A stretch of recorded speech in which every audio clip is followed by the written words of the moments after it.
One of the unsung heroes of the night's resurgence is lockmark Glanville, who was in everything except the beer tent. Glanville rattled superstar Mark McGaw early, and then had a spell in the sin bin.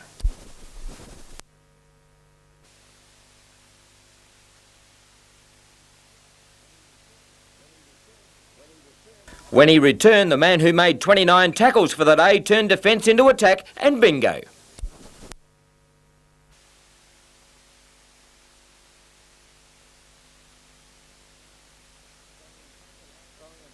Throwing a casual eye over the raps in the local media this morning while at work as a real estate salesman, Glanville agreed with most that Cronulla's lead of 8-0 at half-time wasn't enough.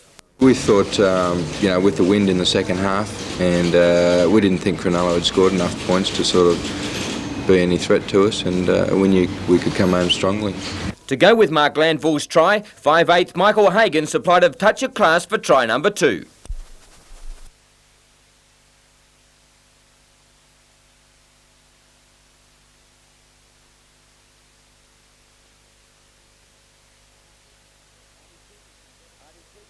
Addict had converted the Hagan try and the Knights were home 10-8. But while he's happy with his own form and that of the teams, Glanville is acutely aware of the pressure games ahead. They certainly are. I mean, they're sort of down the bottom of the table, but there certainly won't be easy games. I mean, we'll have to play consistently well at the same level that we've been playing the last few weeks, and if we can do that, I think we'll come away with the wins, and they'll be very important to us.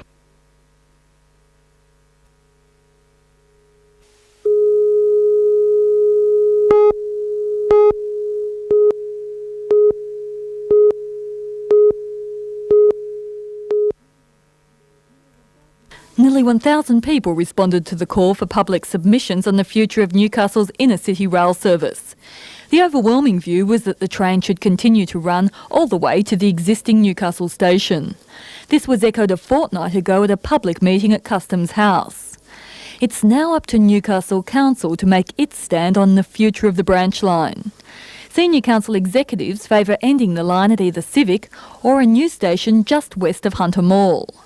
This new option is seen as a way to allow the rail service to go further into the central business district, while at the same time removing the existing rail barrier between the harbour foreshore and the city.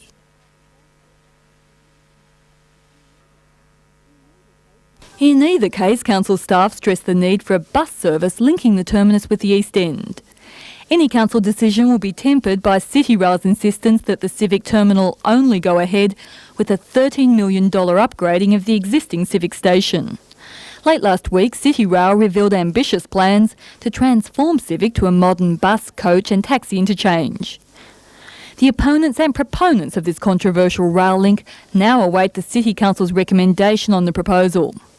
It will come a fortnight after public submissions on the project were closed.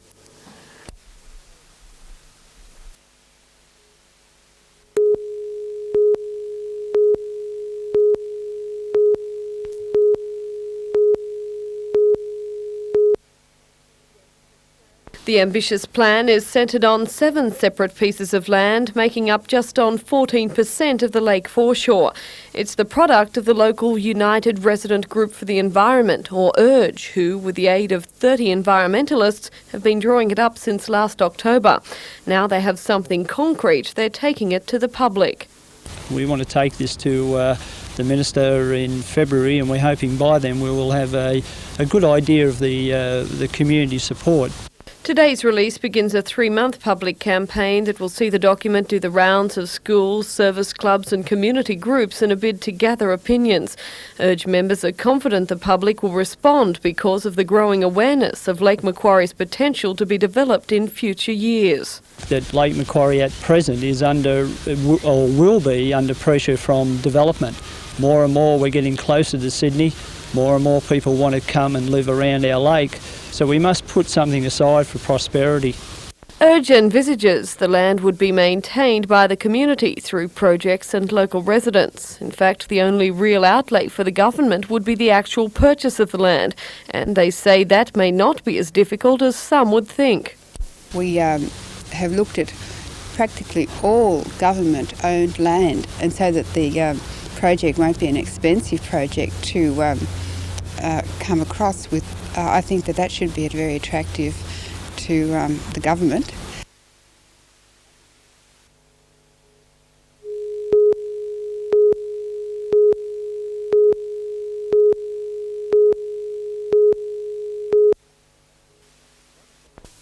One of the major environmental concerns of the next century will be global warming. Mother Earth is increasing in temperature. The threat is a rising sea level as the polar caps melt. Scientists seeking to explain what's happening describe the phenomena as the greenhouse effect. CO2, CFCs and nitrogen-based gases break down the ozone layer, allowing more heat in from the sun but preventing that radiation from escaping. For some time, coal-fired power stations have been blamed for adding CO2 to the atmosphere and contributing to the effect. Now the boss of the World Coal Institute has spoken out. Bruce Thompson addressed the Rotary Club of Newcastle today, calling for facts to replace emotion in the debate. Coal contributes about 8% of the total greenhouse gases, and we need that to be recognised. That's coal used in power stations for electricity generation. Coal in all its other uses, steel making, cement making and general uses, contributes about a further 6%. So you're looking at a total contribution of greenhouse gases of 14% from coal. While calling it extreme, Mr Thompson offered the view that more CO2 could actually benefit a world with an increasing population to feed. There are some scientists around the world that believe that the world can do with more carbon dioxide, and that a carbon dioxide-rich atmosphere will assist the world in many ways, and that the greatest concern should be placed on those man-made or less natural gases such as CFCs. The greatest future for this mineral, and in turn the Hunter Valley with its huge coal base, lies in technology finding cleaner and more efficient ways of using it as an energy source. The next challenge is to see that technology is made available worldwide. The state-of-the-art power utilities in Great Britain are achieving efficiencies now of about 36%. That is 36% of the calorific value of coal is translated into heat energy through electricity. You would come down in China and some other countries to as low as 15%. So the first step is to bring the whole world up to the present state of the art. Now there are other well-advanced technologies that are in the pilot stage, such as coal gasification, used then in combined cycle power generation, the use of fluidised bed combustion, that would increase that efficiency of 36% by up to a further 20%. So there is tremendous potential to improve the way we use coal, providing we can ensure a flow of technology around the world and bring the world up to that standard. Bruce Thompson says new energy sources must be investigated as coal is a non-renewable resource, but emphasises that in the short term its benefits outweigh any perceived threats. The coal industry fully supports the concept of, first of all, conserving energy as much as is reasonable, and of developing renewable resources, wind, solar power, tides to the maximum extent. But it is our view that in the foreseeable future, that with the best will in the world, they can't make a significant impact, and we are really left with fossil fuels to be the mainstay of world generation. And within the fossil fuel range, coal is the most readily available, the safest to transport, the safest to store, and the safest to use.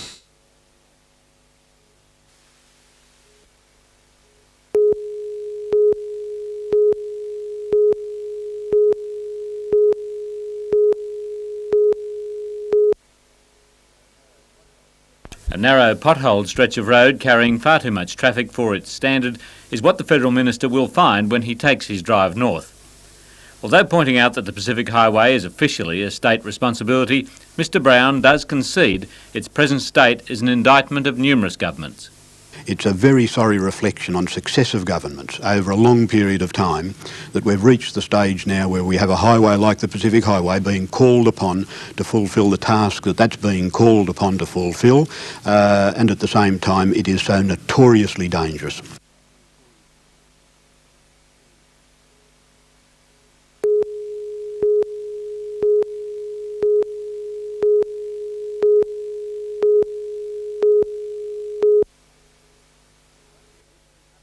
In rugby league, there's nothing more dangerous than a team with wounded pride, and for 65 minutes of yesterday's clash, Eastern Suburbs were the better side on the paddock.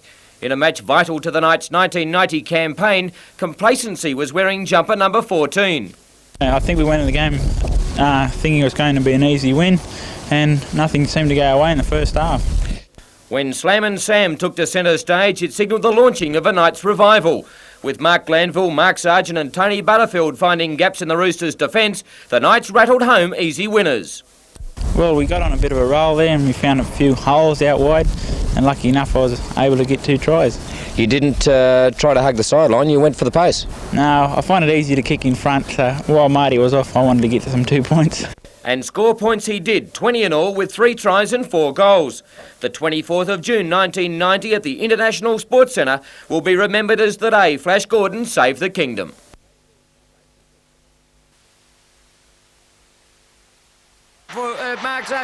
Gordon now. Gordon takes off the 22. Ashley Gordon is going to score under the post. And what a magnificent try to Ashley Gordon. Out to Mark Glanville. Glanville gets around Gilmeister. Can't get his hands free Mark Glanville either. Mullane Lales, last tackle. Doyle sees a little gap. Gets it out to Ashley Gordon. Can he score number 3? Sargent's backing up. Gordon will score number 3 out of the post. Oh, sensational Ashley Gordon. And the Knights at the front.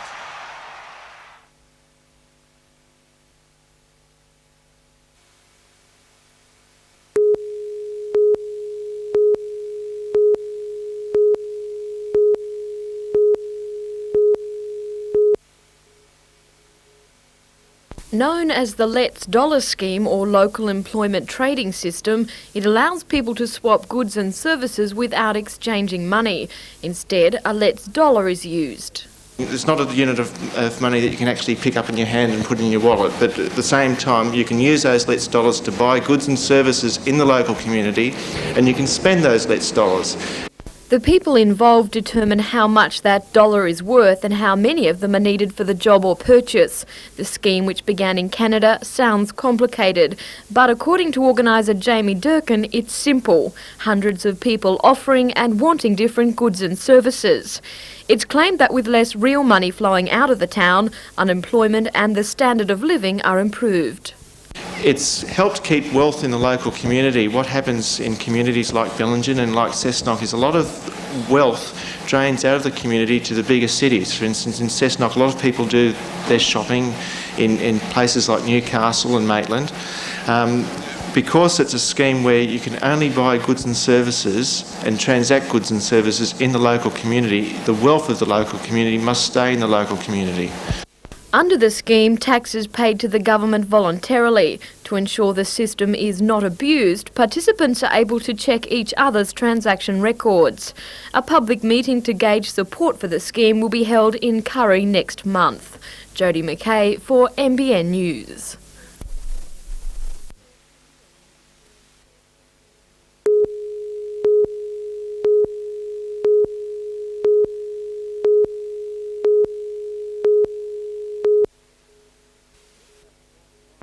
Cooltraz boss Warren McCullum at the site of the Newcastle Workers' Club. He tendered for the contract to demolish the building, but has been told he can look but not touch. On a fair tender basis, we were cheaper. We had the machinery and the men and the equipment to do the job, and we still lost out. I understand you even offered to do it for nothing. I made an offer to Peter Barrick, with support of the other Newcastle contractors, that we would do the demolition of the Newcastle workers free of charge and donate the money to the earthquake appeal, which was rejected.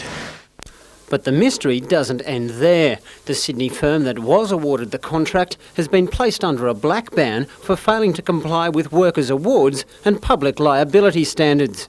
Now there is a ban on the Sydney contractor on the site, and at the moment that outstands.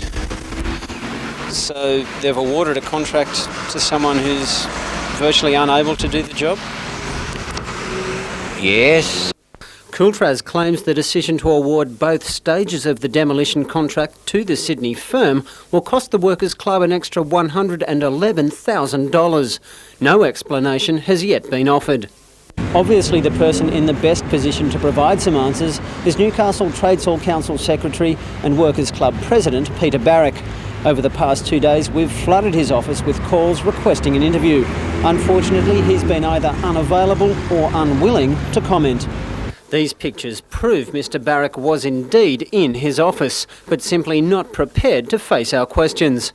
Meanwhile, unions remain adamant they won't back down on their black ban, and the Workers' Club site remains idle. Bruce McKenzie, NBN News.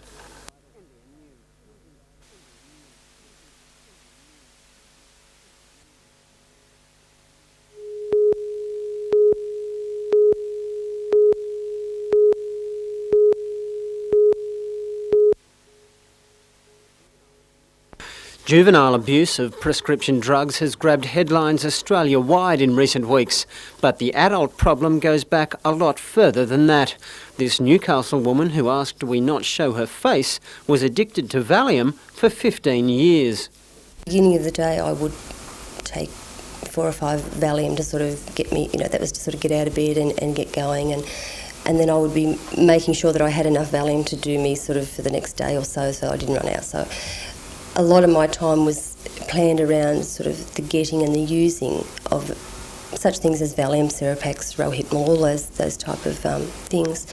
The repercussions of the addiction had a devastating effect on her personal life.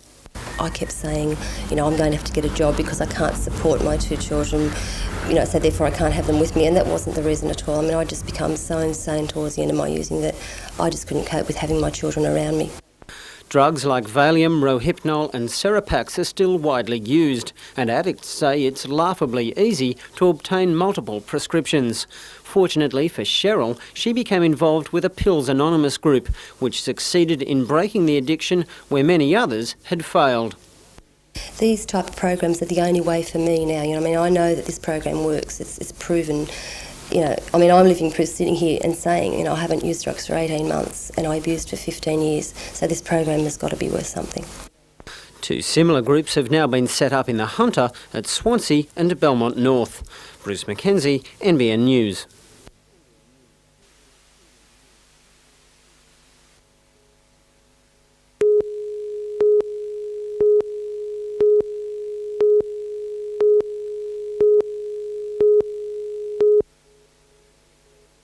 Eastern Australia froze overnight as a cold front moved through, bringing with it gale-force winds, sleet and snow. Heavy falls up to 30 centimetres blanketed higher parts of the ranges from northern New South Wales stretching right through Victoria and Tasmania. West of Sydney, major highways were cut in several places, with the snow turning the central tablelands and Blue Mountains into a winter wonderland. The Weather Bureau says the worst of the big chill is over. With the intense cold front now passing, milder conditions are forecast for the weekend.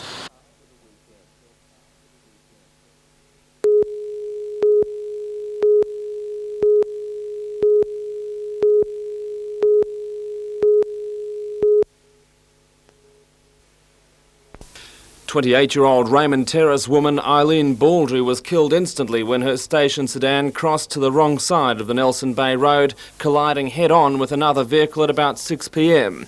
The second driver, 20-year-old David Lavis of Salamander Bay, was trapped for some time and remains in Royal Newcastle Hospital in a serious but stable condition. A 6-year-old boy is recovering in Mater Hospital. And police are still trying to establish the time of another crash which claimed 2 lives on the Burwood Road at Kahibah. An off-duty policeman found the wreck at 4 a.m. Inside were the bodies of George Heaney, 19 of Dudley, and 22-year-old mother of 3, Therese Loken of Kahibah.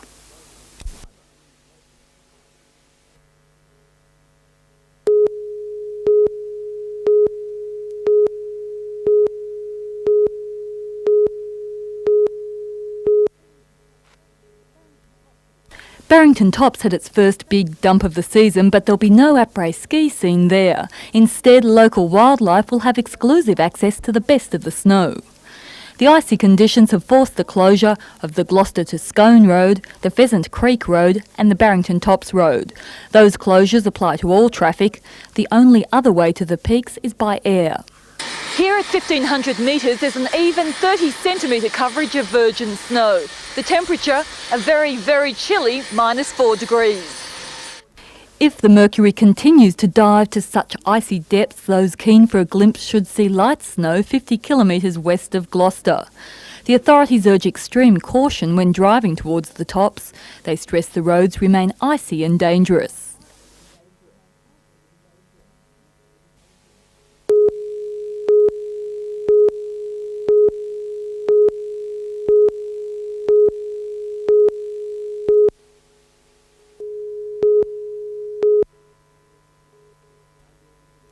Ambulance and rescue crews were called to their first serious road smash at about 6 p.m. Police say the early model Ford Cortina crossed to the wrong side of the Nelson Bay Road, slamming head-on into a northbound Nissan sedan.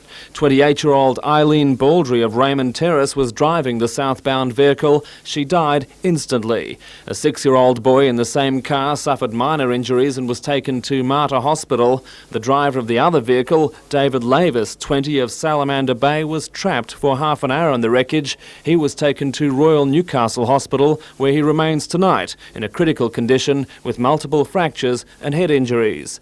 The district's road toll leapt again when an off-duty police officer saw the taillights of a car wreck among trees off Burwood Road, Kahibah, at about 4 a.m. Inside the car were the bodies of 19-year-old George Heaney of Dudley and mother of 3, Therese Loken of Kahibah.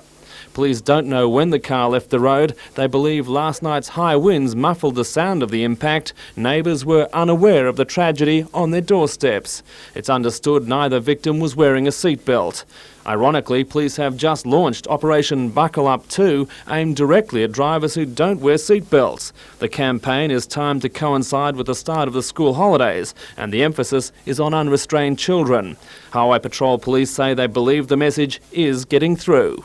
Our people have been out on the road this morning and they've noticed that a lot of people are wearing their seatbelt, although there is a few that has been reported. After going around this morning on our highways and our major roads, I feel that the people are starting to take the message.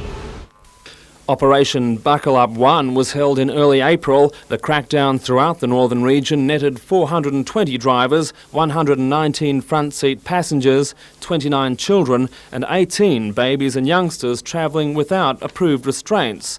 Police say the seatbelt enforcement will be backed up by another operation familiar to motorists, the Lights On campaign, to give greater visibility to highway holidaymakers.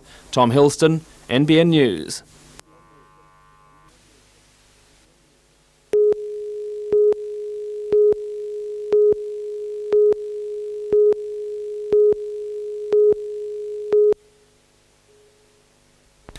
The case was over the Bayer-owned Chemcon plant at North Wyong. Residents claimed planning law had been breached by $13 million worth of modifications to the Looker Road plant, done through a series of development applications. Now Bayer has agreed to lodge a new development application for the expansions, plus an environmental impact statement.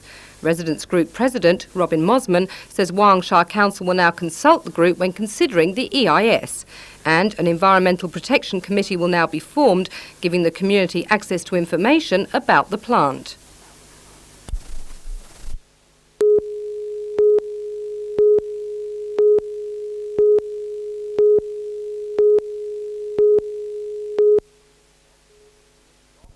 Jenny Roberts has a big job.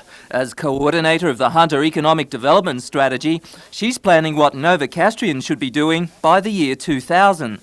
But there is a major problem. A large percentage of the area's intellectual talent is leaving town, taking on better opportunities in Sydney or interstate.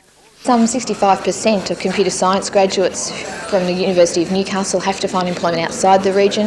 About 50% of our engineering graduates look outside the region for employment. We need to keep those people here. While the area has an overflowing labour force to service industry and business, the Hunter Economic Council says Newcastle desperately needs highly experienced business leaders to show the way. The Hunter will always be a backroom for Sydney if we don't have world experienced leaders here, if we can't take some front running roles rather than always be the backroom for Sydney businesses.